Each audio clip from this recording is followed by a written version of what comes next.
My fiancée posted, "Sometimes you outgrow people," after I lost my job. I commented, "Truth."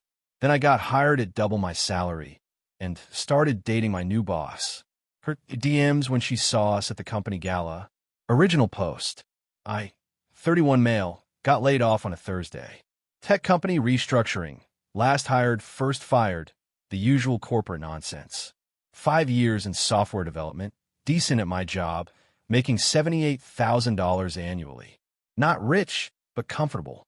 My fiancée, Amber, 29, took it. Weird. We've been engaged for 8 months. Together for 3 years total. Lived separately. She had her apartment. I had mine. We've been talking about getting a place together after the wedding next spring. That Friday night, she came over. I'd spent the day applying to jobs, updating my resume, being productive. Made dinner, open wine, try to keep things normal. "So, how long till you find something?" she asked, barely touching her food. Hard to say. Could be a few weeks, could be a few months. I've got savings for 6 months of expenses. 6 months. Her face did this thing. Hard to describe. Like she'd bitten into something sour.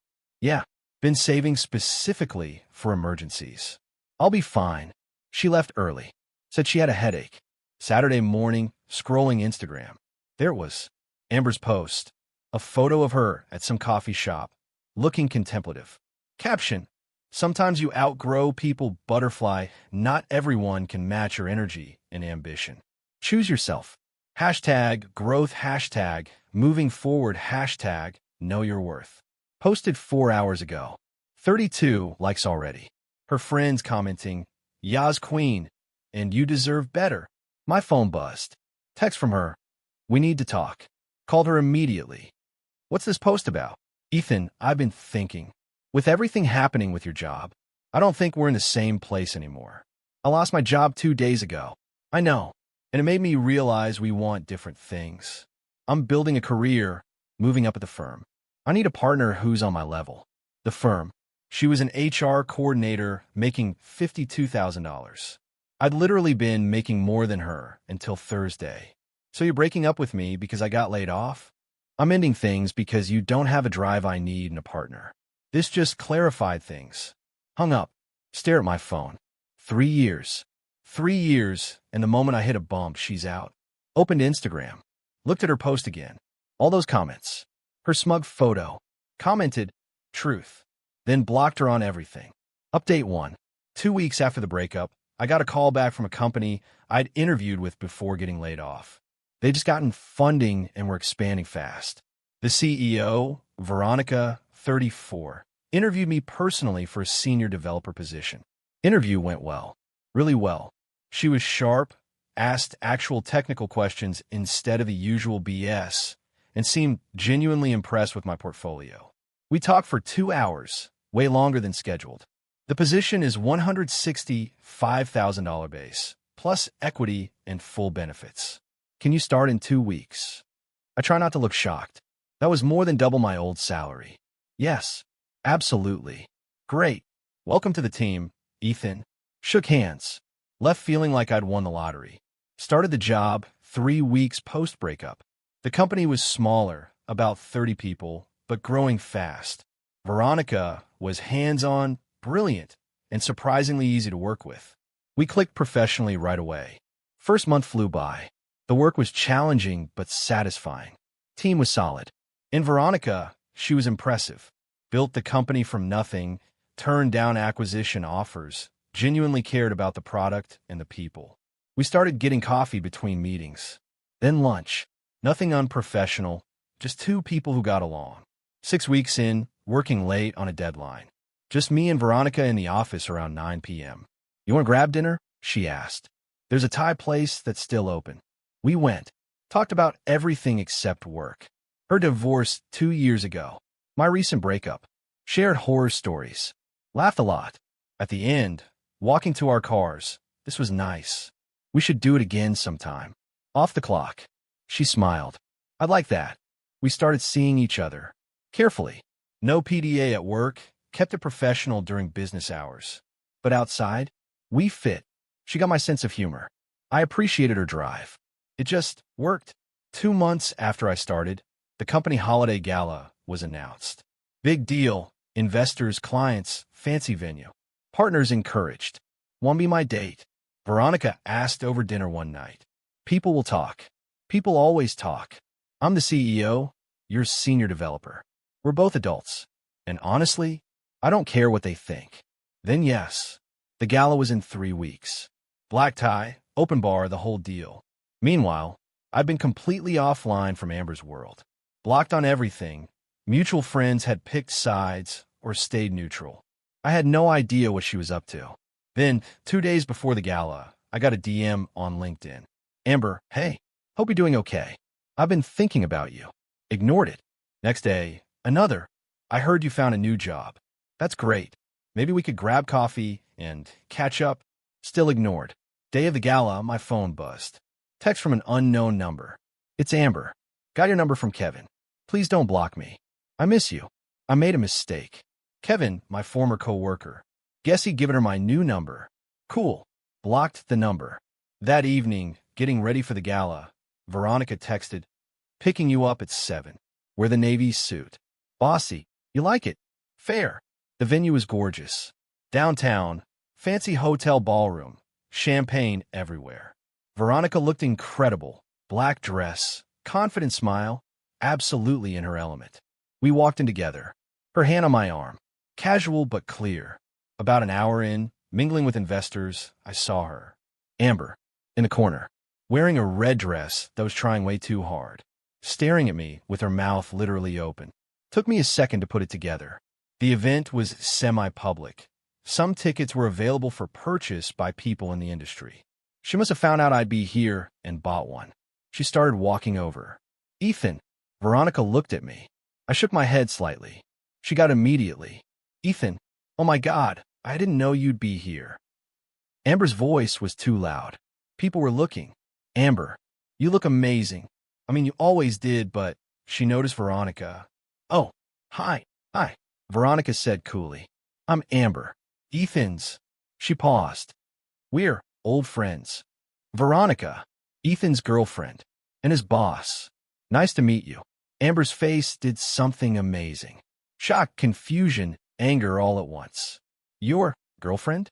And boss. She caught herself. Wow, that happened fast. About as fast as you dumping me for getting laid off, I said calmly. Her face went red. That's not fair. I was going through things. You posted on Instagram that you'd outgrown me. 2 days after I lost my job. I commented truth because it was true. We weren't right for each other. But Excuse us, Veronica said smoothly. We have some investors to meet. Enjoy the evening. We walked away. Amber stood there, frozen. That was her. Veronica asked quietly. Yeah, you dodged a bullet. I really did. Rest of the night was perfect. Made connections, celebrated wins with the team, danced with Veronica. Forgot Amber was even there. Until my phone started blowing up around. Midnight. Update 2. The DMs started coming in waves. Instagram. She made a new account. We need to talk. LinkedIn. That was really awkward. Can we please have an adult conversation? Email. How did you get my new work email? I know you're upset, but this is childish. Call me.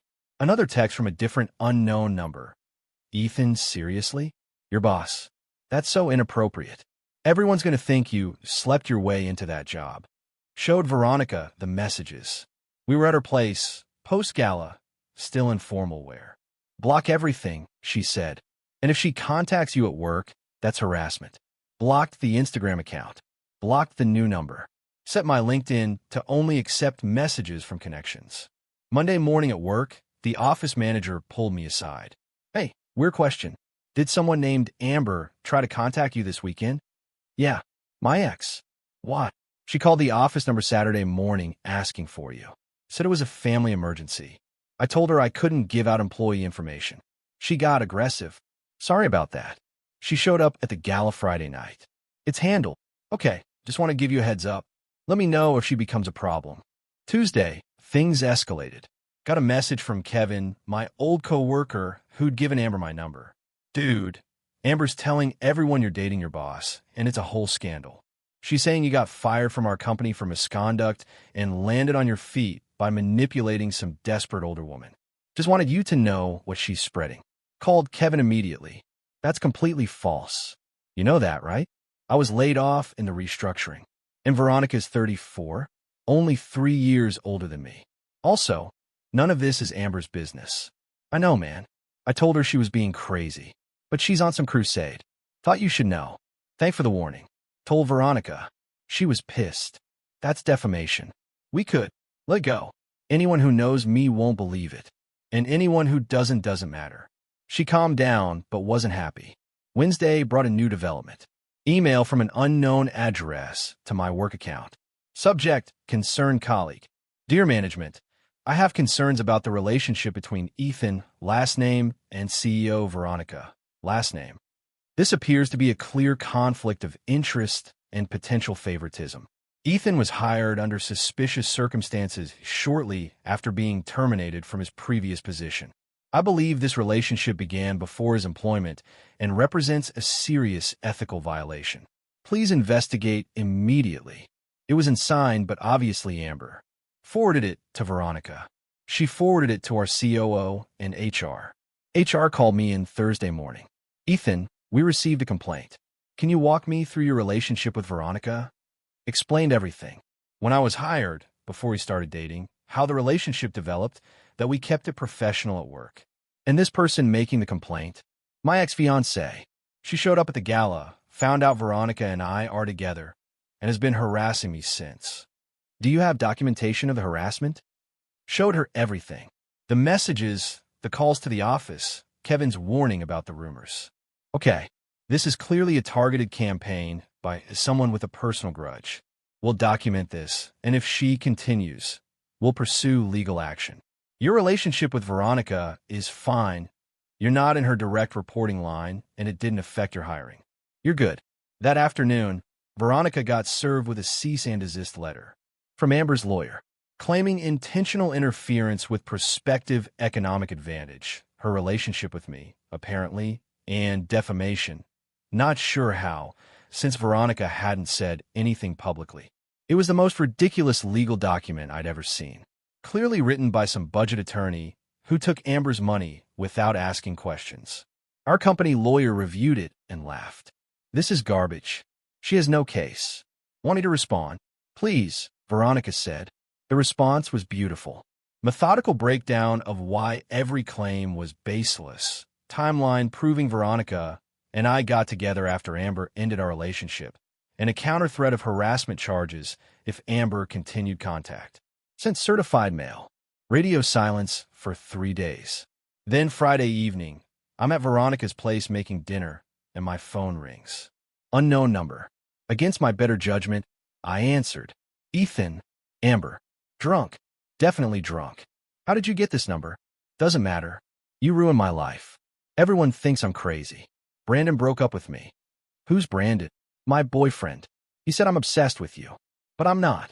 I just want you to know what you did. You paraded that woman around like some trophy. Made me look like an idiot. Amber, you dumped me for losing my job. Then I got a better job and moved on. That's not parading anyone around. That's living my life. She's using you. Can't you see that? She just wants a younger guy too. Goodbye, Amber. Hung up. Blocked the number.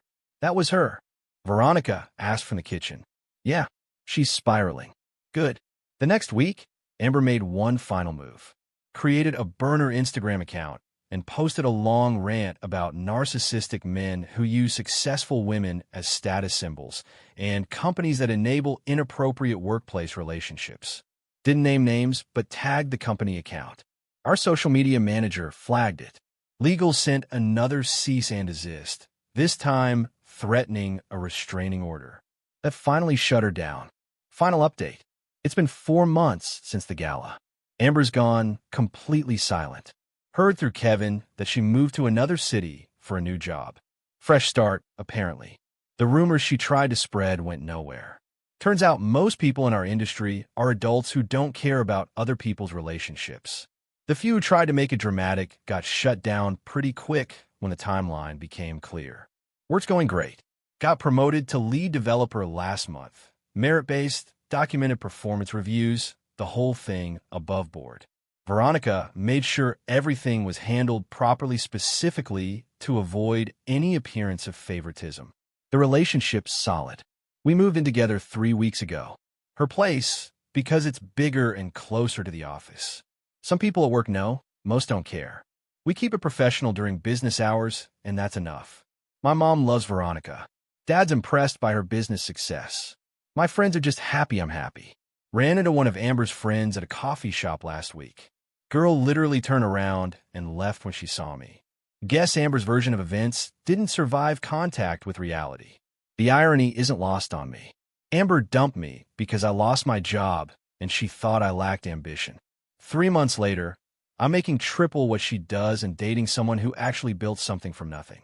But here's the thing. I didn't do any of this to spite her. I didn't plot revenge or scheme to make her jealous. I just lived my life. Got a job, met someone great, moved forward. Her downfall was her own doing. The harassment, the false complaints, the drunk calls. She created her own consequences by refusing to accept that we were done. Sometimes I wonder if she realizes that. If she understands that posting "sometimes you outgrow people" was the truest thing she ever said. About us. She did outgrow me. Outgrew basic decency, outgrew maturity, outgrew whatever made her a decent person to begin with. I commented truth because it was true. We weren't right for each other, but not for the reason she thought. Do I feel bad? Not really. Sympathetic maybe in the abstract, but mostly just relieved. Relieved I found out who she really was before we got married. Relieved I found someone who doesn't bail when things get hard. Relieved I dodged that particular bullet. Amber wanted someone on her level.